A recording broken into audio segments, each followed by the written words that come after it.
Kumbaga, yung normal na ampere lang.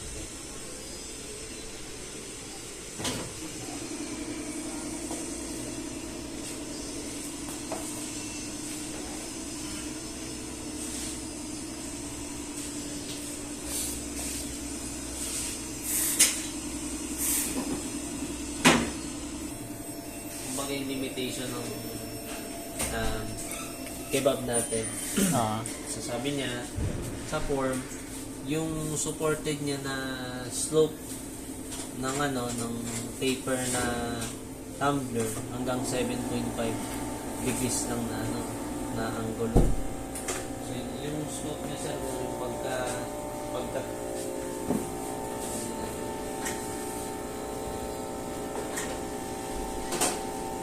ito niya, hanggang 7.5 na degree lang. 7.5. 7.5.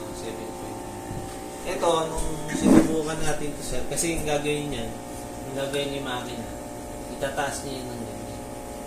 So kasi pag nag-print yan, dapat nakalevel yan ng ganyan, even yan. So ipapantay niya yan. Supported niya lang hanggang 7.5 lang, hanggang ganun lang yung supported. So sabi niya naman sa pag ang piprinta natin sir, cylindrical, pag cylindrical sir, yan yung tawag dito, yung isang lang, straight. Pag straight lang, so ito yung niya. Ito 80. Maximum na.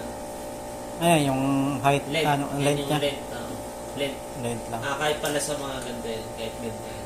Ibig na sabihin, sa diameter pala, yung maximum na kaya na i-hold nitong 100. kebab natin, 100. Tapos yung minimum niya 50. Ito, pasok yan, sir? Pasok to sir. Pasok naman to. Kasi ito, 92 lang eh. 92, kung tatanggalin yung takip, 92 lang yung 92 lang yung pinaka... Pag-sample tayo yan, dito. Hindi ba tayo nakapag-sample nito sir? Kasi ito yung max niya sir, hanggang 300 kilo lang. 3 kilos. 3 kilogram. Yung dating naman dito, yun yun sir. Yung maximum niya na na diameter, ito naman yung slope o yung angle. Ngayon, pag magkakabit tayo sir, andi dito lang yung manual sa downloads namin nila. Kasi kung hindi naman natin ito madalas magagamit, panigurado, baka malimutan din natin sir. Kasi kahit kami sir, yung sa mga lumang lumang kebab namin, sumusunod pa rin kami sa manual para sigurado natin. So sabi dito, before tayo maglagay ng kebab, kailangan muna tayong mag-feed ko, tsaka galawin itong misregistration at adjust. So ito yung calibration yun sir. So papasok tayo dito sir. Lagyan muna tayo ng pamit.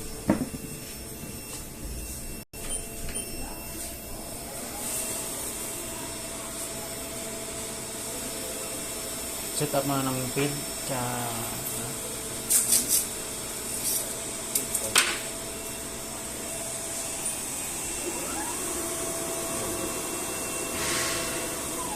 Angat muna natin.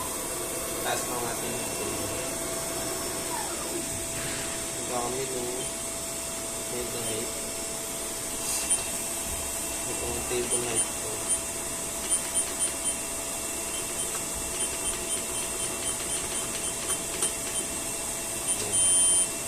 So, 52.9 dapat.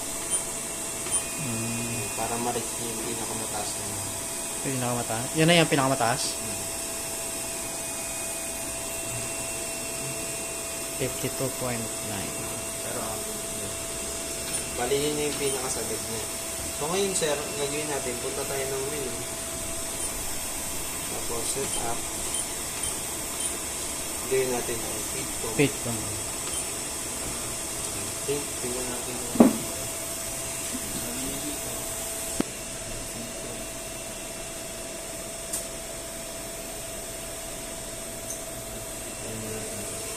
Print. Print mo na.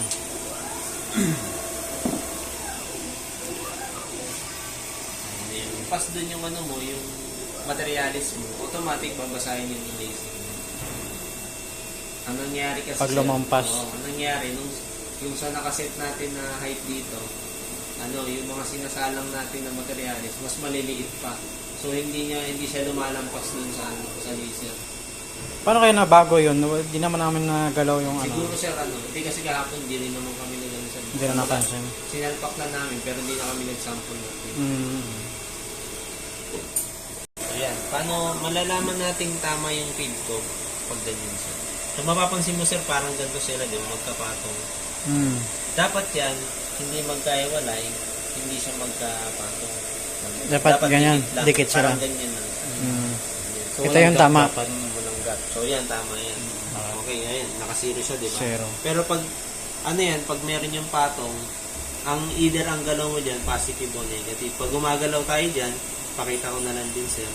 Pag ginawa, hindi siya pwedeng 5x5 lang yung galaw mo. Mapapansin mo to sir, kung 100 na to. Yan, pag pringin fully yan. 100 na yung value na nilagay ko, pero maliit lang yung galaw niya. Kapag hindi tama yung calibration niyan sir, ang magiging problema niyan yung print niya. Halimbawa, nag-print kayo ng ganda sir, di ba? Pag ganito yung orientation. Pag napansin niyo yung duling, taas-baba, yan yung dahil dun sa hindi calibrated yan. Pero kapag ang duling, left and right, yun naman yung misregistration adjust na gagawin natin.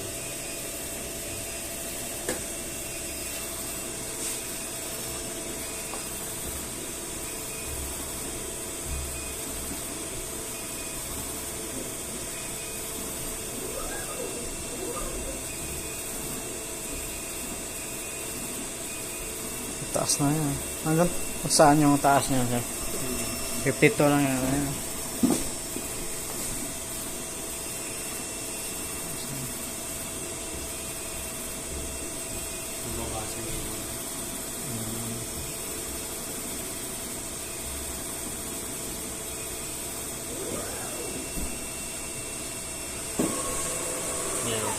May gap na. Okay, sir, 100 na yan.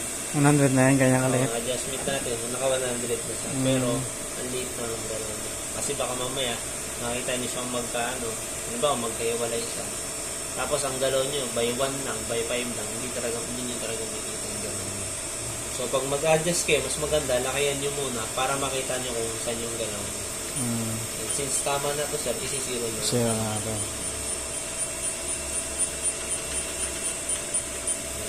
So, next naman, set adjust kung hindi mo na kailangan i-print. Kung gusto mo na i-adjust na agad yung value, pwede naman. So, next naman yung misregistration natin. Napin din natin. Ito. So, gawin natin itong feed tsaka itong scan. Feed muna tayo. Tapos ngayon, ito, depende yan sa resolution na gagamitin. Mag-print tayo sir. Halimbawa, ito, i-print ko. Ganito yung gamit ko. Ito yung kakalan dito. 600. 600. So, dito ako 600 dito. So, pagpasok ko dyan, punta ko na.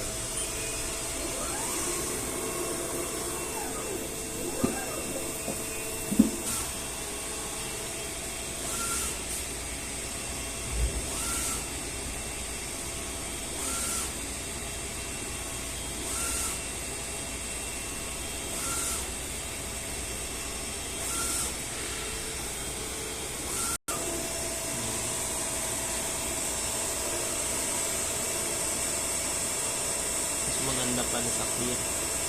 Clear na na. Materialis.